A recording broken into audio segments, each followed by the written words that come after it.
Hello everyone, मेरा नाम है मदन परिहार।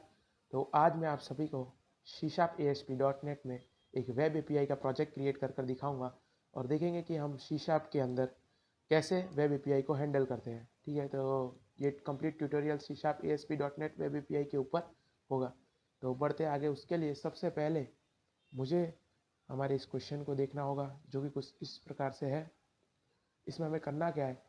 Create a web page for user registration, create a web API for registration which will auto generate UID and password like UID equals to DDMM plus register user count +1। मतलब कि जितने भी user पहले register होंगे उनके count में और +1 हो जाएगा, और डेट ऑफ बर्थ और मंथ इन दोनों का ऐड होकर हम इसे कॉन्केट कर एक UID बनाएंगे। ठीक है, तो उसके लिए हम कर देते हैं अपने प्रोजेक्ट को क्रिएट। बट सबसे पहले हमें एक टेबल बनाना पड़ेगा। ठीक है, तो टेबल बनाने के लिए हम आ जाते हैं हमारे SQL सर्वर मैनेजमेंट स्टूडियो की तरफ।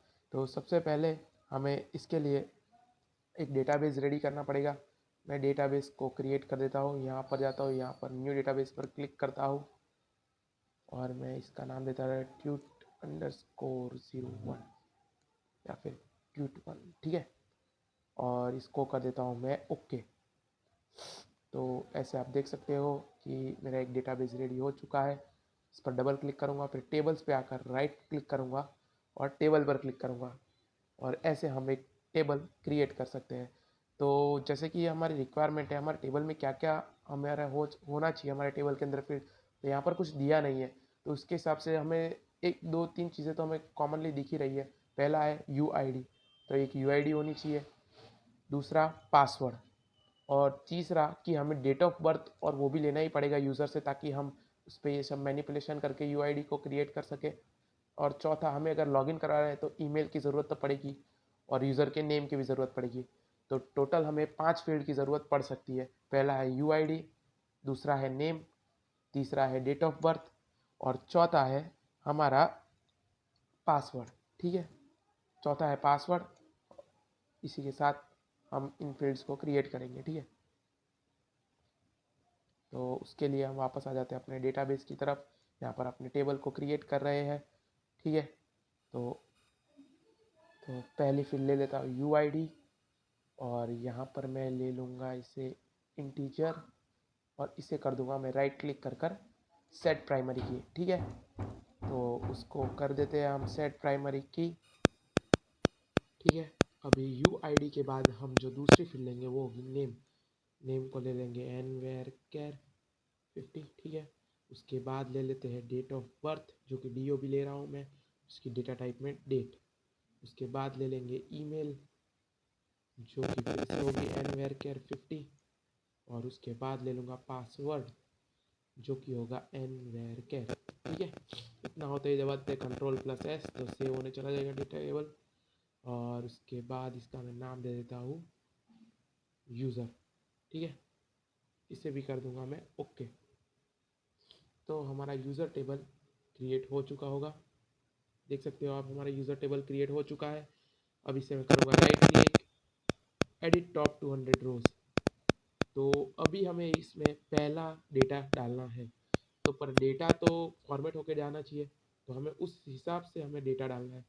तो हम देख सकते हैं UID के अंदर पहले आना चाहिए DDMM, और कितने यूज़र है उसका काउंट +1। ठीक है, तो उसके लिए मैं कर देता हूँ पहला UID DD, यानी कि मैं डेट ऑफ बर्थ पहले लिख देता हूँ, जो कि है कुछ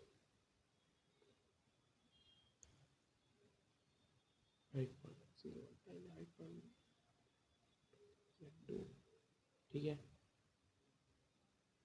फिर डाल देते हैं नेम, जैसे कि मदन, और ईमेल होगी gmail.com, और पासवर्ड और आईडी हमें फॉर्मेट करके डालनी है। तो आईडी के लिए सबसे पहले DDMM plus register user count +1। तो DDMM, तो DD है मेरा 05, और मंथ है 09, और रजिस्टर काउंट +1, जो कि आप यहाँ पर देख सकते हो। तो मैं कर देता हूँ यहाँ पर 01। या फिर आप ले सकते हो 1। ठीक है, इतना हो जाते ही हमें डाल देना है पासवर्ड। पासवर्ड में भी फॉर्मेटिंग की ज़रूरत है, तो देखते हैं पासवर्ड के लिए क्या करना है। नेम का first character plus date of birth का ईयर और लास्ट कैरेक्टर ऑफ नेम, तो उस हिसाब से कर देते हैं फॉर्मेटिंग। तो डेट ऑफ बर्थ का फर्स्ट कैरेक्टर एक बार फिर से देख लेते हैं, कैपिटल MOM। फिर उसके बाद देख लेते हैं डेट ऑफ बर्थ का ईयर जो कि है 02। ठीक है, 2 डिजिट में चाहिए, ध्यान रखना, डबल वाई यानी 2 डिजिट में। ठीक है, उसके बाद लास्ट कैरेक्टर नेम। ठीक है, तो नेम का लास्ट कैरेक्टर है N मेरे केस में। फिर उसके बाद हमें चाहिए डेट ऑफ मंथ। ठीक है, तो वो है 09। उसके बाद चाहिए @123 पीछे, तो @123 ये हो गया मेरा पासवर्ड जनरेट। ठीक है, अब इसे कर देता हूँ मैं सेव। एक डमी रिकॉर्ड हमें हमेशा डालना ही रहता है, वो जो कि बेटर अप्रोच है कि हमारा डेटाबेस कनेक्ट हो गया तो रिकॉर्ड फैच हो गए तो हमें दिखेंगे। तो अब आ जाते हैं हमारा नया प्रोजेक्ट क्रिएट करने की तरफ। अब आ गए हम हमारा नया प्रोजेक्ट क्रिएट करने की तरफ। तो यहाँ पर आ जाते हैं, लेते हैं न्यू प्रोजेक्ट। ठीक है, ASP.NET web API web application. फिर उसके बाद मैं लेता हूँ tut_API 1। ठीक है, तो ये मेरे प्रोजेक्ट का नाम है, आप कुछ भी रख सकते हो, आपकी चॉइस, आप अपनी क्रिएटिविटी यहाँ पर दिखा सकते हो। और यहाँ पर नॉर्मली हम MV से सिलेक्ट करते हैं, बट हमें वेब API का प्रोजेक्ट बनाना है, तो हम यहाँ पर वेब API को सिलेक्ट करेंगे। दोनों चेकबॉक्स चेक हो जाएंगे ऑटोमेटिक। ठीक है, यहाँ पर ओके दबा देना है।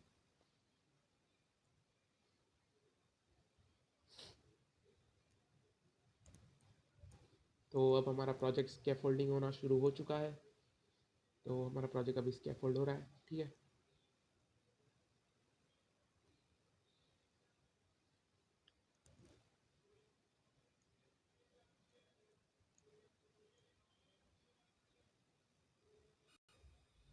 तो जैसा कि आप देख सकते हो मेरा प्रोजेक्ट अभी स्कैफोल्ड हो चुका है। मैं इसे करता हूँ X से मतलब क्लोज। ठीक है, फिर मॉडल्स पर जाते हैं, राइट क्लिक करते हैं, ऐड करते हैं और ADO.NET एंटिटी मॉडल। अगर ये आपको यहाँ ना दिखे तो आपको न्यू आइटम पर सिलेक्ट करना है। फिर यहाँ पर आपको डेटा में जाना है, यहाँ पर ADO.NET एंटिटी मॉडल, आप यहाँ पर कुछ भी नाम दे सकते हैं।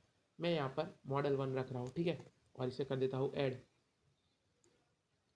यहाँ पर पहला ऑप्शन आपको सिलेक्ट करना है, फिर दबाना है नेक्स्ट को, फिर से आ जाना है यहाँ पर। यहाँ पर हमें कनेक्शन बनाना है अपने डेटाबेस के साथ, उसके लिए हमें अपने कनेक्शन ऑब्जेक्ट की ज़रूरत पड़ेगी। वापस से हम यहाँ पर आ जाते हैं, इस पर क्लिक करते हैं, कनेक्शन को इसे कर लेते हैं कॉपी, फिर से क्लोज कर देते हैं। मैं यहाँ पर इसे पेस्ट कर देता हूँ, यहाँ पर ले लेता हूँ विंडोज़ ऑथेंटिकेशन। मैं यहाँ पर अपना ID और पासवर्ड डाल देता हूँ। ठीक है, इसे कर देता हूँ सेव और फिर सिलेक्ट करता हूँ अपने डेटाबेस को, तो डेटाबेस है tut1। ठीक है, आप भी अपना डेटाबेस सिलेक्ट कर लेना, टेस्ट कनेक्शन। ठीक है, इतना होते ही हमें प्रेस करना है ओके, फिर यहाँ पर प्रेस करना है यस, फिर यहाँ पर करना है नेक्स्ट को सिलेक्ट, फिर से टेबल को सिलेक्ट कर लेना है। देख ले, मतलब डायरेक्ट टेबल को मत सिलेक्ट करना, पहले टेबल देख लेना आया है, उसके साथ सब सिलेक्ट होनी चाहिए। अगर मल्टीपल टेबल है तो एक एक को इंडिविजुअल को आपको चेक बॉक्स करना है। ठीक है, चेक करना है और इसे कर देते हैं फिनिश।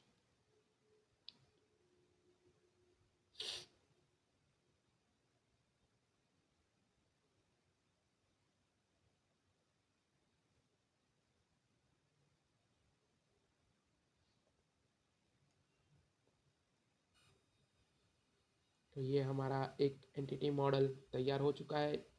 जब ये पहले आ जाए तो हमें कर देना इसका बिल्ड सॉल्यूशन। ठीक है, तो मैंने बिल्ड स्टार्ट कर दिया है, बिल्ड स्टार्टेड।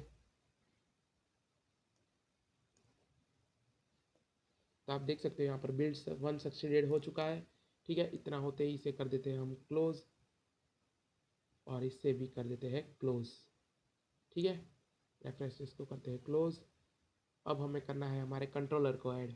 तो यहाँ पर जाते ही राइट क्लिक कर दीजिए, ऐड पर क्लिक करिए और एक कंट्रोलर पर क्लिक करिए। ठीक है, तो इतना होते ही सबसे पहले हमें लेना है MVC5 controller with views using entity framework से कर देते हैं ऐड।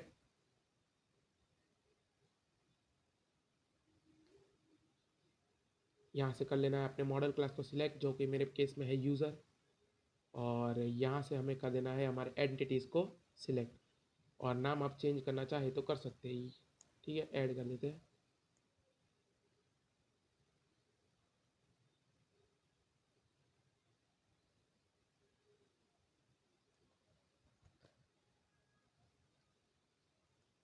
इतना होते ही आपको आ जाना है app_start, फिर राउट कन्फिग नाम की फाइल पर, और यहाँ पर आपको अपने कंट्रोलर का नाम लिख देना है, जो कि है मेरे केस में यूज़र्स कंट्रोलर। ठीक है, आ जाते हैं हमारे कंट्रोलर की ओर। इसे एक बार कर लेते हैं रन। तो ये रन होना शुरू हो चुका है।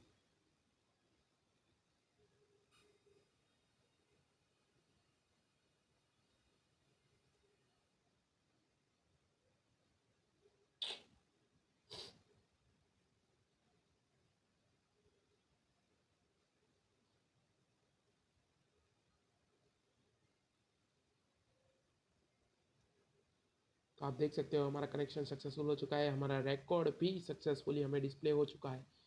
और हम यहाँ पर क्लिक करेंगे तो हमारे पास क्रिएट न्यू का भी ऑप्शन आ रहा है, बट अभी हमने यूआईडी और पासवर्ड पर कोई फॉर्मेटिंग की नहीं है। तो नॉर्मल यूआईडी अगर जो हो, जब भी हम जो भी चीज़ हम इंसर्ट करेंगे वो उसके अंदर जाकर इंसर्ट होगी, बट हमें तो फॉर्मेटिंग करनी है। तो हम फॉर्मेटिंग पे आ जाते हैं बैक टू लिस्ट। ठीक है, कर देते हैं प्रोजेक्ट को यहाँ से क्लोज। ठीक है, और हमारे रनिंग मोड को भी कर देते हैं अभी हम स्टॉप। ठीक है, तो हमारा प्रोजेक्ट हो चुका है अब रनिंग मोड से आउट। तो अब हमें दूसरी और चीज़ क्रिएट करनी है, जो कि है वेब एपीआई कंट्रोलर।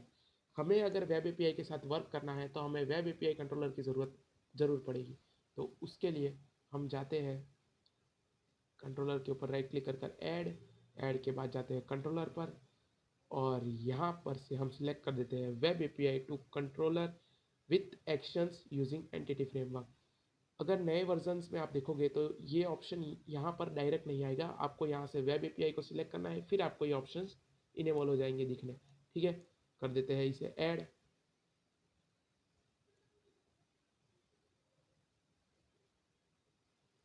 ऐड होते ही हमें यहाँ पर भी अपने मॉडल क्लास को सिलेक्ट करना रहेगा, जो कि है मेरे केस में यूज़र। ठीक है, इतना होते ही आप यहाँ पर, मैं यहाँ पर नाम कर देता हूँ यूजर्स एपीआई कंट्रोलर। ठीक है, इसे कर देता हूँ ऐड। तो इसकी स्कैफोल्डिंग भी शुरू हो चुकी है। तो अब आप देख सकते हो कि हमारा मॉडल हो चुका है रेडी। ठीक है, वेब एपीआई का कंट्रोलर भी हो चुका है रेडी। तो ये आप देख सकते हो, इसमें पहले ही प्री डिफाइंड कुछ चीज़ें आ जाती है हमारे वर्क करने के लिए। बट अब हम यहाँ से क्रिएट करेंगे, जो कि हमारा पहला क्वेश्चन है इसके अंदर, कि हमें करना है यूज़र का रजिस्ट्रेशन विथ वेब एपीआई। ठीक है, और वहाँ पर ऑटो जनरेट होनी चाहिए यूआईडी और पासवर्ड। ठीक है, जो कि कुछ इस फॉर्मेट में होना चाहिए। तो उसके लिए आ जाते हैं फिर से हम हमारे कंट्रोलर की ओर।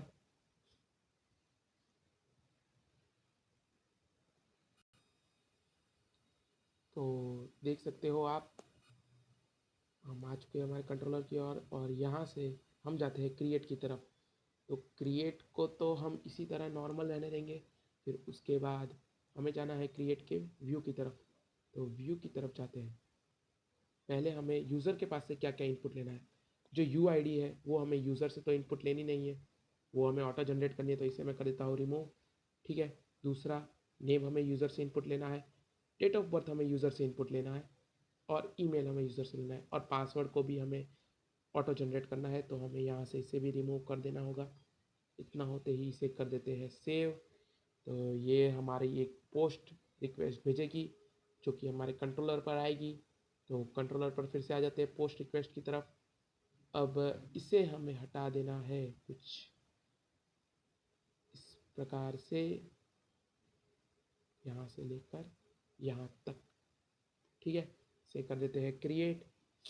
फिर उसके बाद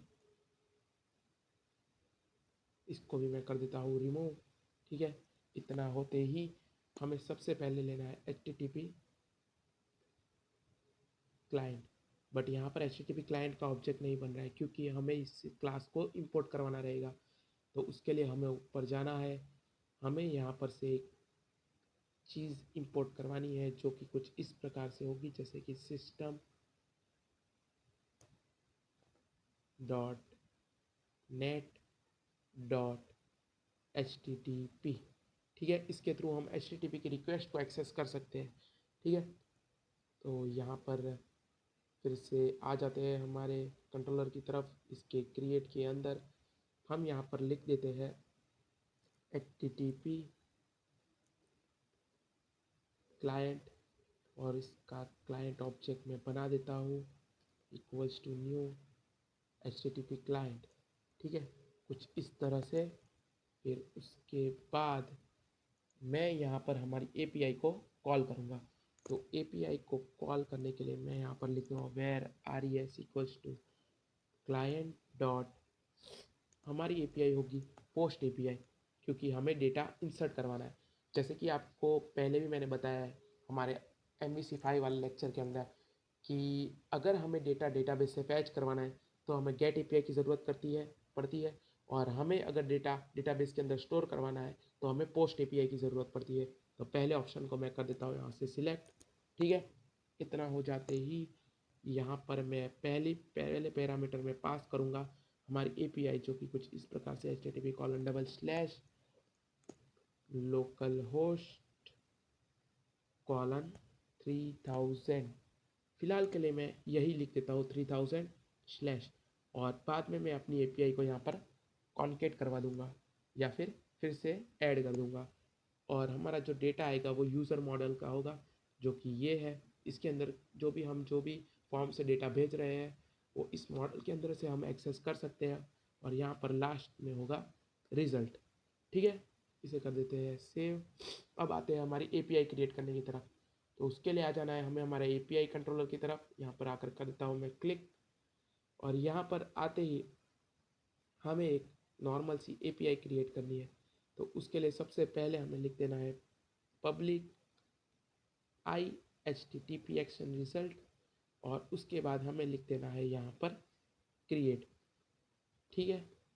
इतना होते ही हमारी एक क्रिएट के लिए हम API को असाइन कर रहे हैं, और हमें उससे पहले हमें दो चीज़ें लिखनी है। पहली, ये कौन सी API होने वाली है, HTTP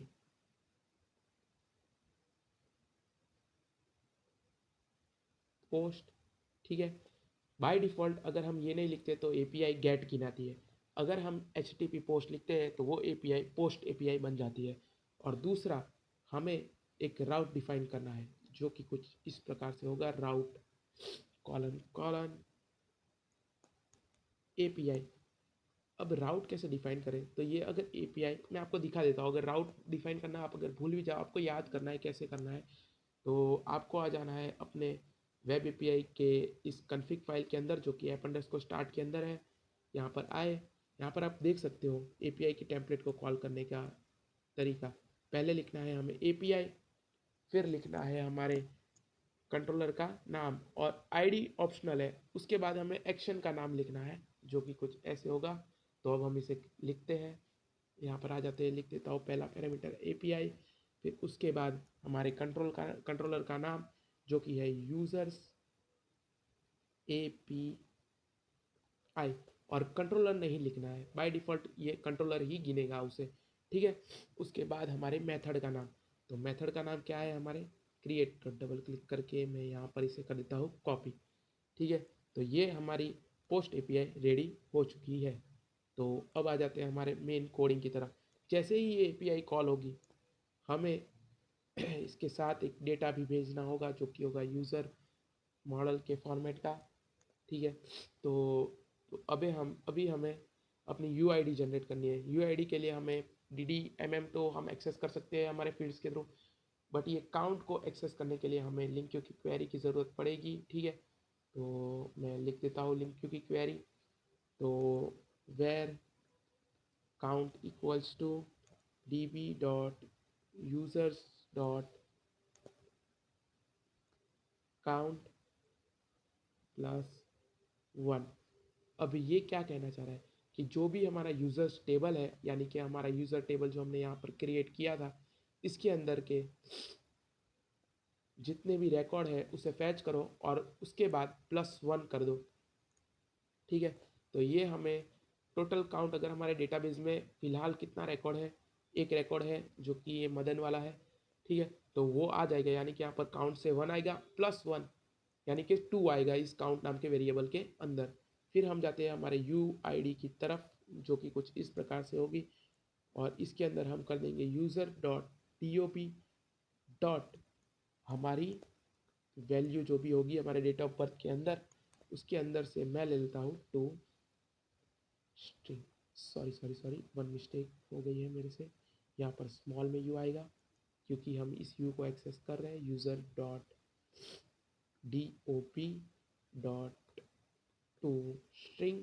ठीक है, और हमें एक वैल्यू एट्रीब्यूट भी लिखना होगा, और स्ट्रिंग को मैं कुछ इस प्रकार से कन्वर्ट कर देता हूँ, और यहाँ पर मैं कर देता हूँ स्मॉल में DD।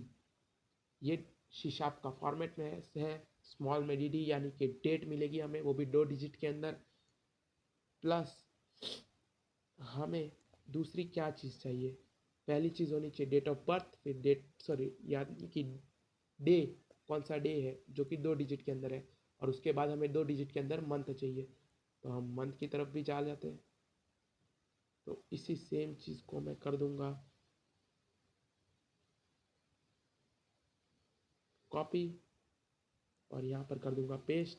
ठीक है, और यहाँ पर DD की जगह पर कर दूंगा मैं MM, यानी कि ये हमें देगा हमारा मंथ। ठीक है, फिर कर देता हूँ प्लस काउंट। ये काउंट क्या है, जो हमने अभी यहाँ पर फाइंड किया, जो कि होगा 2। ठीक है, इतना होते ही हम दबा देंगे यहाँ से एंटर। फिर उसके बाद हमारा काम रहेगा पासवर्ड को जनरेट करना, तो उसके लिए लिख देता हूँ वे password equal to user dot name of 0। ये मैंने क्यों लिखा है, क्योंकि मुझे पता है कि पासवर्ड हमें कैसे जनरेट करना है। उसमें पहली चीज़ होनी चाहिए नेम का फर्स्ट कैरेक्टर। ठीक है, तो हमने यहाँ पर क्या किया है कि सबसे पहले नेम को एक्सेस किया, उसके अंदर पे जो 0 इंडेक्स पे जो कैरेक्टर होगा वो मिलेगा, यानी कि मेरे केस में होगा मदन का M, जो कि मैंने यहाँ पर लिखा है। ठीक है, तो इसे कर देता हूँ मैं बंद। फिर उसके बाद क्या होना चाहिए, उसके बाद होना चाहिए डेट ऑफ बर्थ का ईयर। तो उसके लिए हमें इसको यहाँ से यहाँ तक कर देना है कॉपी, सिंपली यहाँ पर प्लस कर देना है पेस्ट, और यहाँ पर हम कर देंगे YY।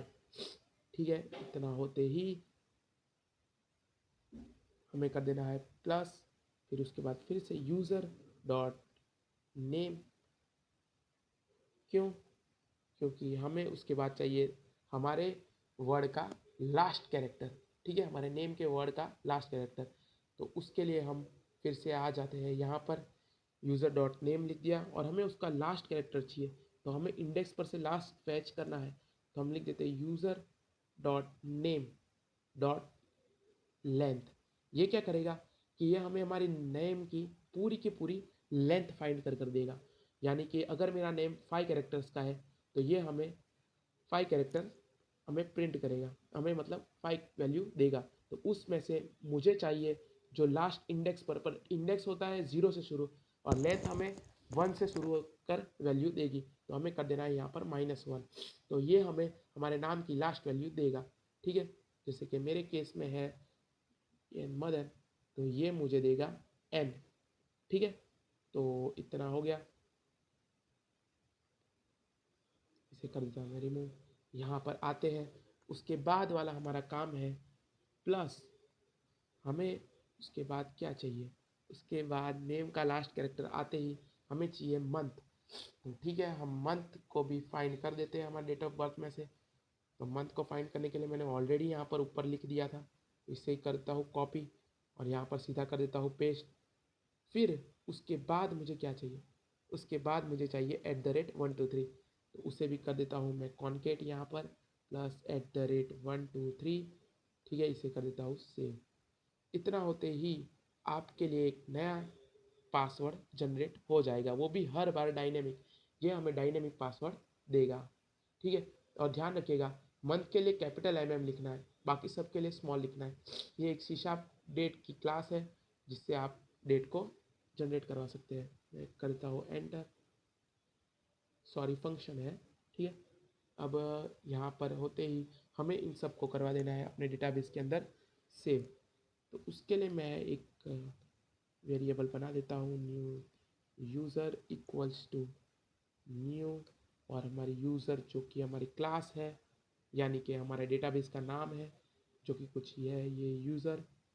ठीक है, और यहाँ पर आप देख सकते हो हमारे एंटिटी मॉडल के अंदर ये हमारी मॉडल की क्लास है। ठीक है, यहाँ पर कर देता हूँ न्यू यूज़र, और इसके ऑब्जेक्ट के अंदर मैं कर देता हूँ सारी वैल्यू को सेट, जो कि UID इक्वल्स टू UID होगी।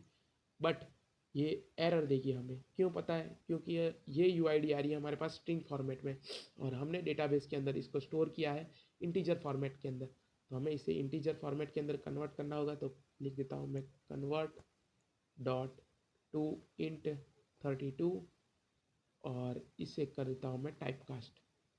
इतना होते ही हमें कर देना है दूसरा काम, जो कि होगा हमारा नेम। ठीक है, तो उसे मैं लिख देता हूँ कुछ इस प्रकार से, नेम इक्वल्स टू यूज़र जो भी हमारा है उसके नेम के बराबर।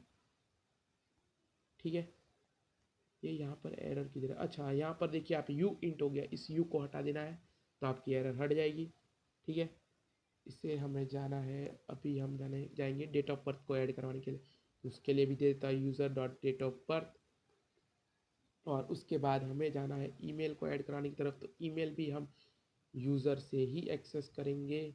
ठीक है, और उसके बाद है पासवर्ड इक्वल्स टू, जो कि हमने अभी जनरेट करवाया है, तो यहाँ पर लिखता हूँ पासवर्ड। ठीक है, तो इतना होते ही हमारा काम हो जाएगा कंप्लीट। आप ये पासवर्ड और ये पासवर्ड में कंफ्यूज मत होना, ये हमारे मॉडल क्लास के अंदर का पासवर्ड है जो कि कुछ इस प्रकार से है, और ये पासवर्ड जो है वो अभी हमने जनरेट करवाया है। अगर आप यहाँ पर PWD लोगे तो हमें यहाँ पर भी लेना पड़ेगा PWD।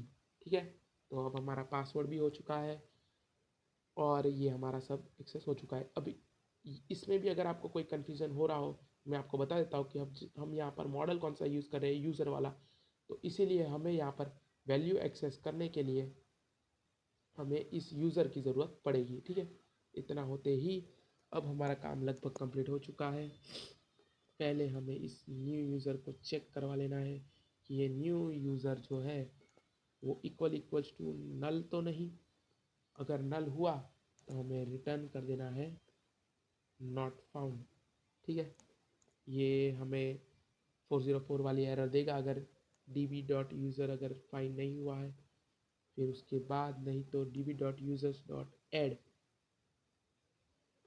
ठीक है, तो हमें वैल्यू ऐड करवानी है, और उसके अंदर मैं पास कर दूंगा हमारे न्यू यूज़र के इस वेरिएबल को।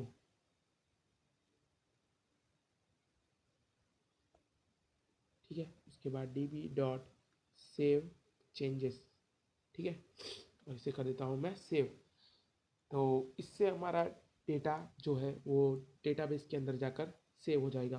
फिर अभी हमें यूज़र को हमारे क्लाइंट साइड पर एक पॉजिटिव रिस्पांस भी देना है, तो जो कि होगा ओके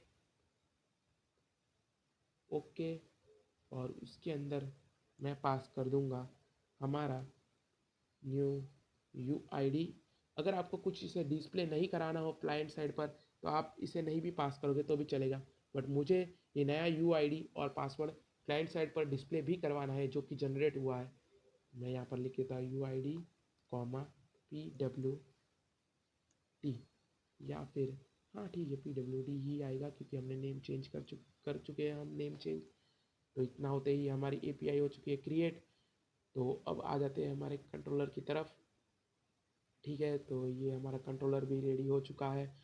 तो अब हम करेंगे इस कंट्रोलर के अंदर ये एपीआई को एक्सेस।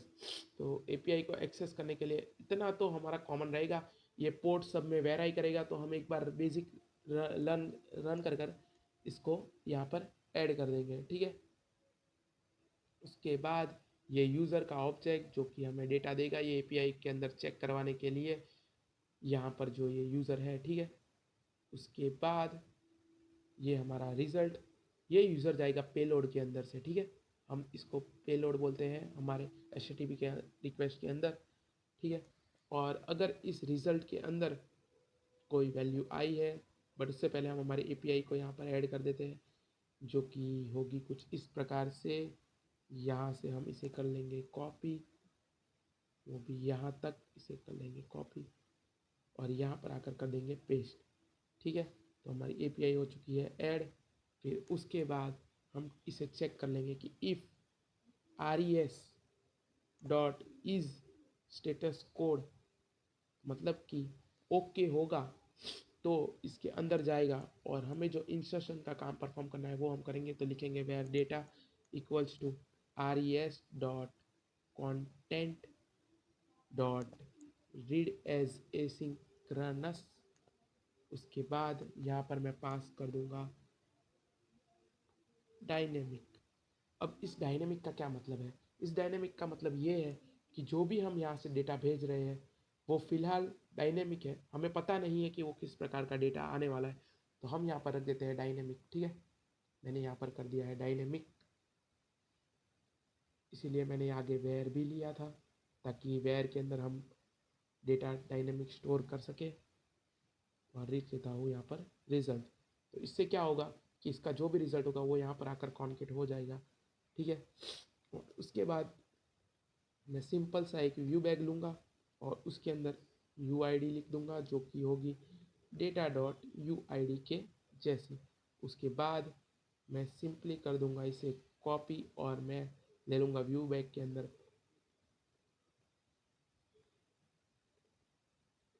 और यहाँ पर भी कर दूँगा PWD।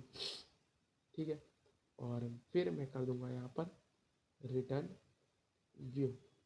इतना होते ही हमारा काम हो जाएगा कंप्लीट, और यहाँ पर यूज़र की जगह पर भी हम कर देंगे एम्प्टी।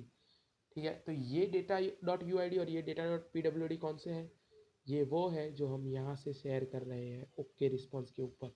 ठीक है, तो ये आ जाएंगे इस डेटा नाम के वेरिएबल के RES के अंदर, फिर RES से हम इसे एक्सेप्ट कर रहे हैं डेटा के अंदर, और डेटा से हम इनको असाइन कर रहे हैं व्यू बैग के अंदर, ताकि हम अपने व्यू पर वापस इसे डिस्प्ले करवा सकें।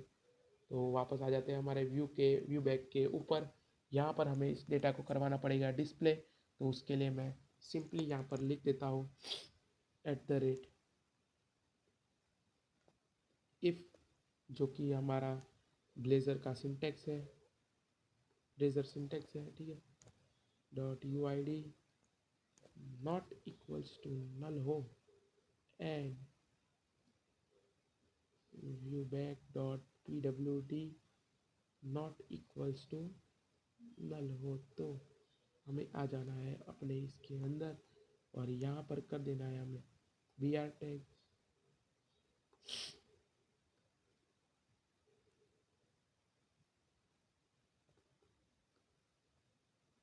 और यहाँ से मैं कर दूंगा पैराग्राफ टैग के अंदर PUID कॉलन @ व्यूबैक डॉट UID, और फिर से एक ब्रेक टैग दे दूंगा, और फिर से इसी लाइन को कर देता हूँ मैं कॉपी, और यहाँ पर कर दूंगा पेस्ट, और यहाँ पर कर दूंगा मैं PWD यानी कि हमारा पासवर्ड। ठीक है, इतना होते ही हम कर लेंगे इसे सेव। इसे सेव कर लिया। अब हम इस एपीआई को करने वाले हैं टेस्ट, बट उसके लिए मैं बेसिक एक प्रोग्राम को रन कर देख लूँगा इसे एक बार, ताकि हम इसका पोर्ट जो है वो सेट कर सकें। तो अब हमने कर दिया है हमारे प्रोजेक्ट को रन, तो हमारा प्रोजेक्ट हो रहा है अभी रन।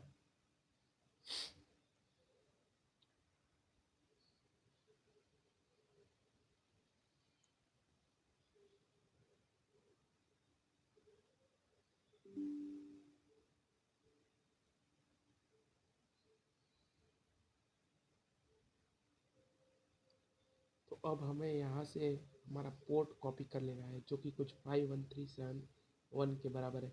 इसे कर लिया मैंने कॉपी।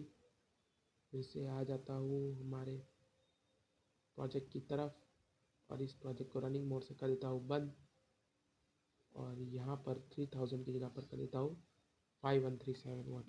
ठीक है, इतना हो जाते ही अब हम अपने प्रोजेक्ट को करेंगे फिर से रन। तो अब बढ़ते हैं हमारे प्रोजेक्ट को रन करने की तरफ। मैं फिर से कर देता हूँ इसे रन।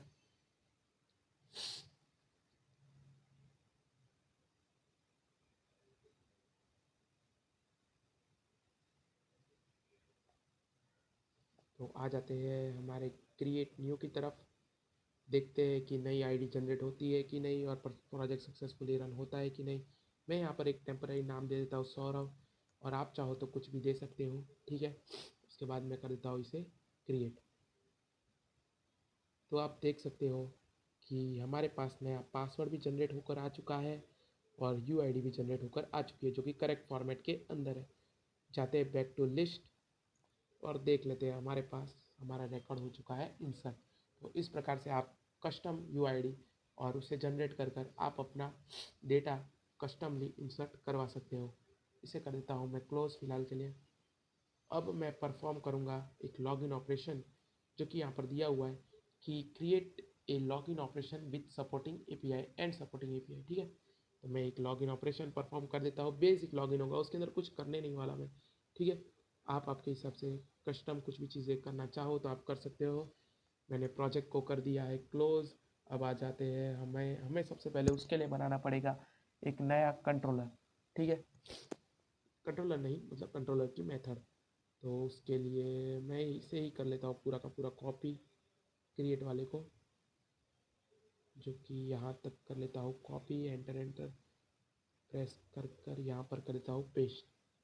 अब जो पहली चीज़ है जो हमें चेंज करनी है वो होगा यहाँ पर लॉगिन। ठीक है, और यहाँ पर भी सिंपली कर देता हूँ लॉगिन। ठीक है, इन चीज़ों का हमें कोई काम नहीं है, बेसिक स्कैफोल्डिंग वाली चीज़ें हैं। ठीक है, इतना होते ही हमारे लॉगिन नाम के व्यू को कॉल हो जाएगा। बट हमारे पास व्यू नहीं है तो उसे क्रिएट करने के लिए उस पर क्लिक कर कर राइट क्लिक कर कर ऐड व्यू कर सकते हो आप।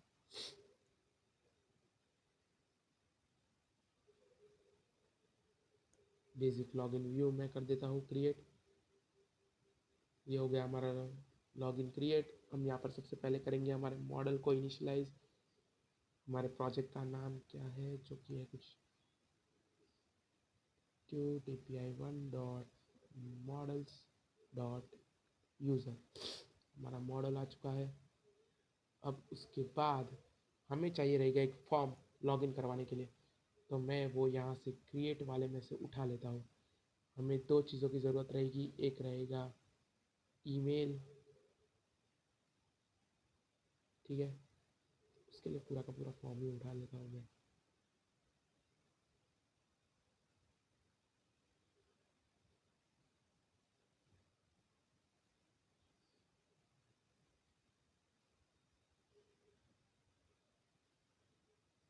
अब हमें जो नीड नहीं है वो चीज़ों को मैं कर देता हूँ दूर यहाँ से। ठीक है, इन चीज़ों को मैं दूर कर देता हूँ। इसे की भी ज़रूरत नहीं है हमें, डेट ऑफ बर्थ की भी ज़रूरत नहीं है हमें। तो जिस जिस चीज़ की ना ज़रूरत नहीं है हम उसे डिलीट मारते जाते हैं। उसके बाद मैं कर देता हूँ सेम, इसे कॉपी और यहाँ पर पेस्ट। और वो भी किसके लिए होगा, हमारे पासवर्ड के लिए होगा। ठीक है, इसे कर लेता हूँ मैं यहाँ पर भी चेंज और यहाँ पर भी चेंज। ठीक है, तो अब हम यूज़र से इनपुट लेंगे उसकी ईमेल और पासवर्ड, और बेस्ड ऑन दिस हम दिखाएंगे कि वो यूज़र वैलिड है या नहीं, उससे लॉगिन करवाएंगे। ठीक है, तो उसके लिए इतना हो जाने के बाद आ जाते हैं फिर से हम हमारे कंट्रोलर की तरफ। तो अब हमें लॉगिन करवाना है HTTP क्लाइंट, यहाँ पर यूज़र्स API की तरफ। यहाँ पर क्रिएट की जगह पर कर देते हैं लॉगिन, बट लॉगिन नाम की API हमें पहले क्रिएट करनी होगी। तो आ जाते हैं हमारे API की तरफ। तो सबसे पहले हमें करनी होगी हमारे लॉगिन नाम की API को क्रिएट। तो यहाँ पर मैं लिख देता हूँ पब्लिक आई HTTP एक्शन रिजल्ट लॉगिन। उसके अंदर मैं लिख देता हूँ अपने यूज़र मॉडल का नाम, फिर उसका एक ऑब्जेक्ट ले लेता हूँ यूज़र। ठीक है, इतना होते ही अब हम चेक करवाएंगे वेयर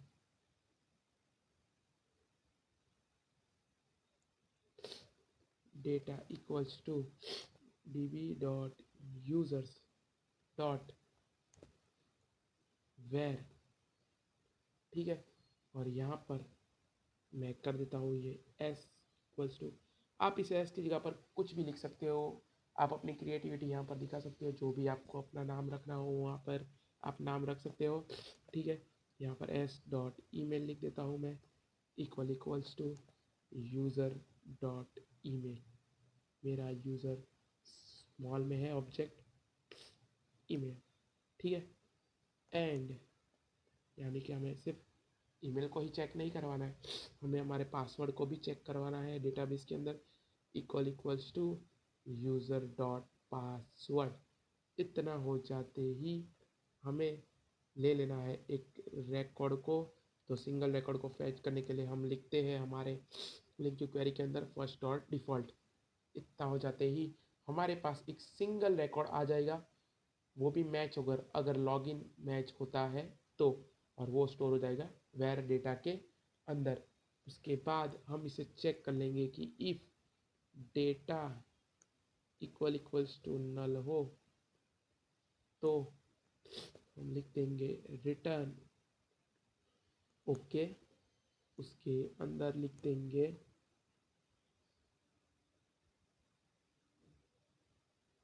न्यू।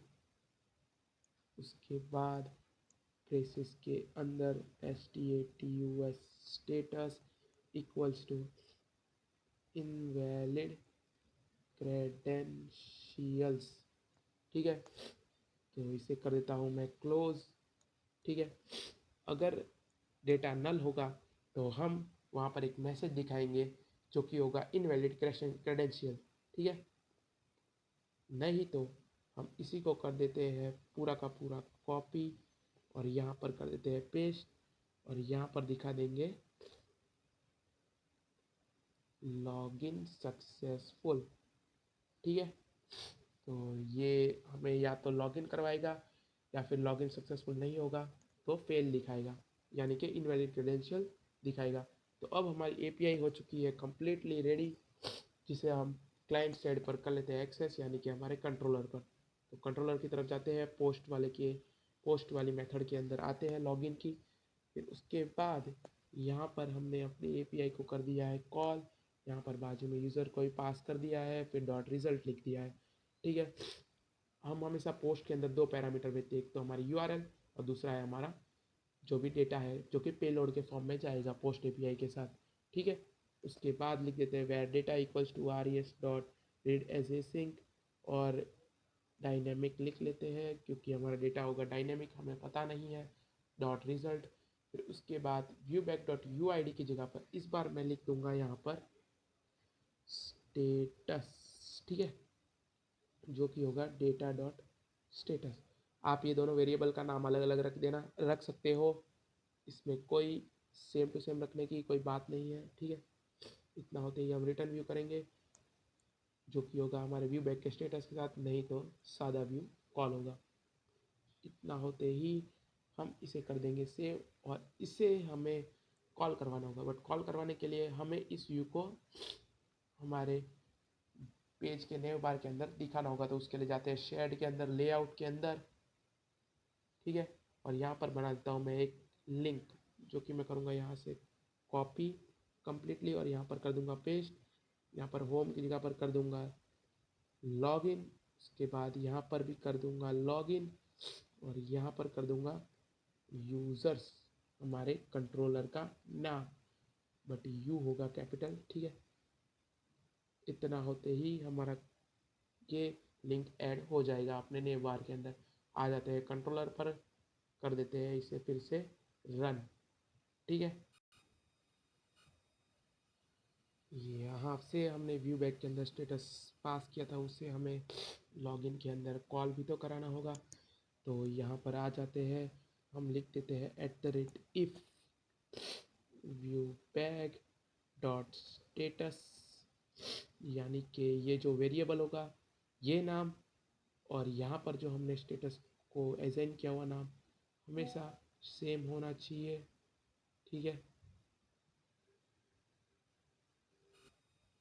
तो अब हमें क्या करना है कि अब हमें ये जो स्टेटस है उस स्टेटस को यहाँ से अपने लॉगिन के अंदर पास भी तो करना रहेगा। तो यहाँ पर आ जाते हैं और यहाँ पर हम देते हैं कंडीशन जो कि @if, फिर यहाँ पर लिख देते हैं view back dot status equal equals to, और we can say not equals to null।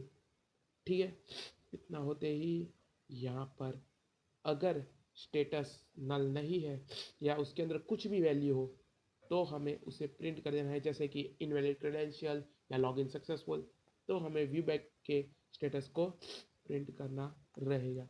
ठीक है, तो लिख देता है @view back dot status status, तो इससे हमारा स्टेटस जो भी होगा वो प्रिंट हो जाएगा। अब आ जाते हैं हमारे कंट्रोलर की तरफ, तो देख लेते हैं क्या सब कुछ परफेक्ट है। ठीक है, हम हमारी एपीआई को परफेक्टली कॉल करेंगे यहाँ से, और अब बढ़ते हैं हमारे प्रोग्राम को रन करने की तरफ।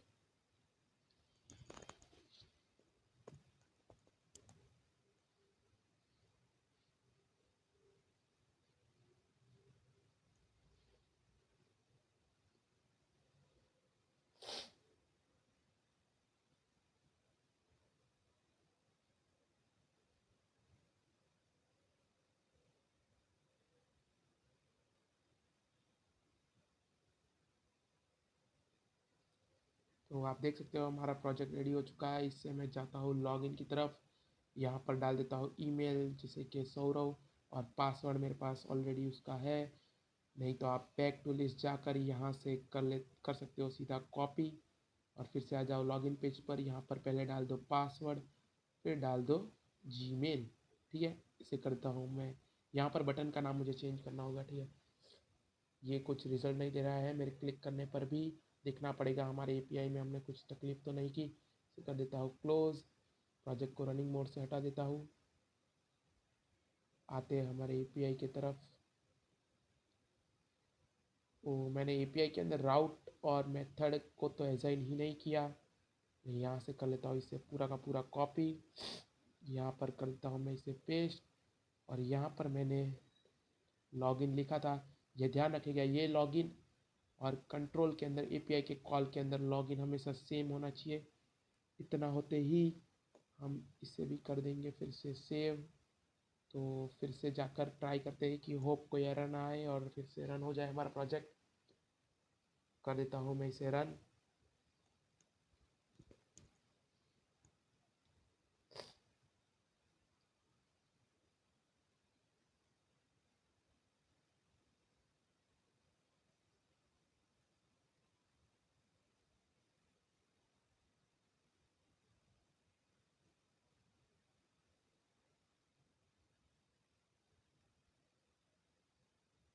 चलिए डालते हैं हमारे क्रेडेंशियल्स को लॉगिन पेज की तरफ बढ़कर। ठीक है, यहाँ पर डाल दिया मैंने सौरव जीमेल। ठीक है, ये पहले यूज़ किया था।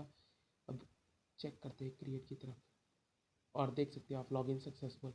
और यहाँ पर मैं डाल दूँ CURAV, और फिर से क्रिएट की तरफ क्लिक कर दूंगा इनवैलिड क्रेडेंशियल। तो आप देख सकते हो कि हमने इस क्वेश्चन को पूरी तरीके से कंप्लीट कर लिया है, लॉगिन भी किया है और रजिस्ट्रेशन भी किया है, वो भी पोस्ट एपीआई के थ्रू। बैक टू लिस्ट जाकर देख सकते हो। तो इसी तरह आप इस वीडियो को देखकर वेब एपीआई को सीख सकते हो C#ASP.NET के अंदर। और आपको अगर कुछ इनकन्वीनियंस हुई हो तो उसके लिए सॉरी, क्योंकि मुझे थोड़ा सा कोल्ड है, विंटर का सीज़न है इसलिए। और कोई भी पार्ट आपको नहीं